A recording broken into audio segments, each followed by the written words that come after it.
আসছে ত্রয়োদশ জাতীয় সংসদ নির্বাচন ও গণভোটের জন্য ভোট গ্রহণ কর্মকর্তাদের তালিকা চূড়ান্ত করতে রিটার্নিং কর্মকর্তাদের নির্দেশ দিয়েছেন নির্বাচন কমিশন।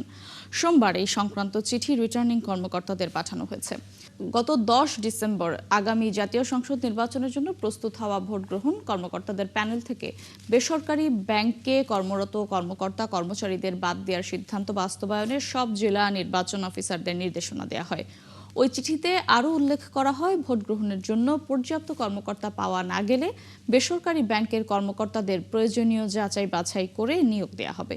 এদিকে গণভোট ও সংসদ নির্বাচনে সংবাদ সংগ্রহ ও প্রচারের জন্য প্রায় 4,000 গণমাধ্যম কর্মী পাচ্ছে ভোটার পাস। এছাড়া সরকার অনুমোদিত সব গণমাধ্যমের সাংবাদিক ও স্টাফদের সাংবাদিক কার্ড ও গাড়ির স্টিকার দেওয়ার সিদ্ধান্ত নিয়েছে কমিশন। 3 ফেব্রুয়ারির মধ্যে সব গণমাধ্যম প্রতিষ্ঠানকে আবেদন করতে বলা হয়েছে।